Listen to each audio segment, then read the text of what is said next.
Vanessa, directrice de programme French IoT à La Poste. C'est quoi French IoT? Qu'est-ce que La Poste vient faire dans les startups, encore plus dans des startups qui veulent intéresser les médias? On a un peu de mal à voir le rapport de prime abord. Oui, tout à fait. Déjà, La Poste innove depuis longtemps. Nous sommes une belle et grande maison qui existe depuis des décennies, voire des siècles. Et nous avons traversé les âges, justement, en innovant par nous-mêmes. Donc, nous étions à l'origine du code postal, du timbre personnalisable, donc en ligne. Plus récemment, l'archivage électronique, qui a abouti au compte Digipost, utilisé aujourd'hui par des millions de personnes en France et des entreprises. Donc, on innovait par nous-mêmes. Maintenant, la vague d'innovation est incroyable. Notamment, on poursuit deux objectifs, rendre service à nos clients et être dans la mouvance. Donc, les grandes tendances étant le digital. Et pour le coup, le digital, il y a de ça 5 ans, on s'est rendu compte qu'il y avait notamment les objets et services connectés qui arrivaient très vite. Et que pour être à la page, on pouvait certes nous proposer notre plateforme, c'est ce que nous avons fait, avec un hub numérique que nous avons conçu en interne, mais qu'il fallait créer l'écosystème avec nous. Il fallait avoir des entreprises autour de nous qui étaient là pour faire des objets, des services connectés. Et pour le coup, les équipementiers traditionnels, les personnes qui sont là autour de nous, des grands du système, des grands groupes français et internationaux, c'était facile. Mais on s'est dit, pourquoi pas les petites structures qui, elles, sont beaucoup plus à la page, qui ont des solutions extrêmement innovantes, même des fois qui nous décoiffent complètement, parce que ça sort du cadre. Et donc, on a voulu tendre la main à ces structures. Donc des entrepreneurs, des jeunes entrepreneurs français. Et pour le coup, on a créé en 2015 French IoT. Donc c'est un grand appel à candidature tous les ans, relayé à la fois dans nos régions, au plus près des écosystèmes de start-upers, et également à l'international, pour accueillir des start-up dans ces domaines de services objets connectés. Et donc, pour le coup, depuis 2015, ce sont 204 startups qui nous ont rejoints. Alors, dans la vie de tous les jours, tout ce qui nous fait vibrer à la Poste, tout ce qui fait qu'on rend service à nos clients, chez eux, au travail, dans le quartier, donc tout ce qu'ils retrouvent effectivement dans le quotidien. Et effectivement, médias. Parce que pour le coup, en start-up, nous avons cette année, donc tous les ans, ce sont 15 start-up qui nous rejoignent, 15 start-up que nous allons accélérer pour les mettre sur la rampe de lancement, pour les rendre aussi visibles. C'est très important, la médiatisation de leurs solutions. Souvent, on dit pour vivre heureux, vivons cachés. Non, pas dans la technologie. Justement, il faut sortir, il faut se montrer pour se confronter au marché. Et on amène 15 start-up au Consumer Electronics Show, qui est le plus grand show technologique au monde aujourd'hui. Et donc, Makidoo est une des startups lauréates de cette année. Makidoo est avec nous. Dans les médias, notamment. Bonjour. Julien Comte, vous êtes directeur général de Makidoo. Makidoo qui est une... Alors c'est vrai que ça peut nous intéresser, nous, en termes de médias. C'est une application mobile de montage vidéo, c'est ça? C'est ça. C'est une application de tournage guidé, supervisé et de montage automatisé. Je viens du métier de la production audiovisuelle. En fait, j'ai fait une école de cinéma. Et mon truc, c'était l'analyse filmique. J'ai travaillé en production. J'ai eu la chance de pouvoir lancer une boîte de production à Paris il y a quelques années. Et je faisais des films pour les entreprises, 300 films par an. Donc j'ai sorti de ça des process.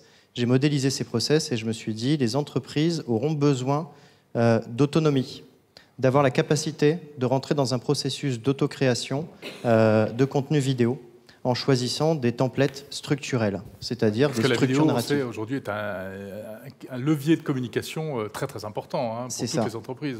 C'est ça. Et l'idée, c'est que j'ai voulu désacraliser l'approche, enlever la veste blanche de l'expert, en considérant que les entreprises pouvaient elles-mêmes monter en compétences, apprendre le latin, apprendre la grammaire. Alors c'est vrai, j'ai téléchargé votre application hier, j'ai regardé comment ça se passait, et effectivement, on nous prend par la main.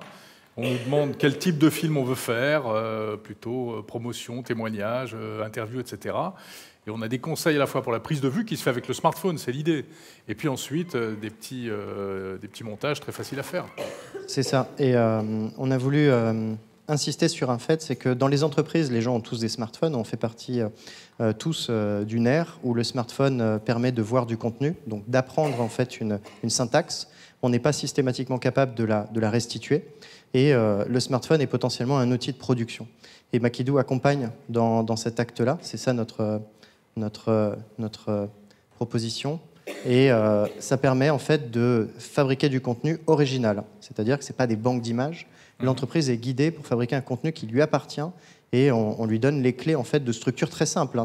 C'est pas fait pour venir concurrencer un marché traditionnel. Il n'y aura pas la finesse éditoriale d'un montage cut ou d'un montage avec... Oui, parce qu'une belle vidéo, c'est pas facile à faire. Hein. Voilà. Et j'ai tendance à dire que un film en soi n'est pas un produit avec une finalité esthétique. L'acte de filmer est quelque chose d'esthétique. Le film, sur les réseaux sociaux, a un sens utile. Le but, c'est qu'il transmette une information. Et il faut que l'entreprise ait la capacité d'avoir un format qui lui permette de transmettre une information très rapidement, parce que la durée de vie du produit vidéo est très courte sur les réseaux sociaux. Donc il faut que une entreprise, par exemple, ait la capacité d'avoir un outil qui lui permette de le faire. Alors Vanessa, un produit comme ça, comment ça se fait que ça se retrouve sous l'aile de la Poste? Alors, sous l'aile de la Poste, parce que c'est IoT, donc c'est la partie objets et services connectés. IoT, Internet of Things, donc voilà, les objets connectés. Et comme le disait si bien Julien, le premier des objets connectés que nous avons tous dans notre poche, c'est le smartphone. Donc pour le coup, c'est une brique pour nous technologique essentielle. Elle fait partie des 15 startups, il y en a plein d'autres, dont 2 autres à découvrir ici dans les locaux aujourd'hui, avec Lucide notamment, et puis Clévy. Et pour le coup, nous, ça nous intéresse à de multiples titres. C'est là que l'innovation est très intéressante, c'est souvent la magie de l'innovation, il faut des moments de rencontre. Premièrement, c'est ce que disait Julien, c'est son usage premier pour produire des films en interne, donc en soutien de notre communication. Il est clair que c'est complémentaire et on l'a utilisé de manière très simple il y a de ça à peine un mois. En fait, nous étions en détresse, une de nos startups de l'année dernière a reçu un prix européen, devait produire un film en très peu de temps, de 2 minutes, sous-titré anglais, pour montrer sa technologie. Son patron, un de ses fondateurs était en Chine, l'autre à Nantes et notre PDG d'Oka Post à Paris. Donc on a utilisé très rapidement la solution Makidoo, nous n'avions pas le temps de faire de brief et chacun avec son smartphone est parti pour la partie film, capture d'images et ensuite nous avons fait le montage. Tout ça en très peu de temps, donc c'était la solution de secours assez radicale et c'est ça qui nous a intéressés. Donc voilà, en usage traditionnel. On voit aussi d'autres usages.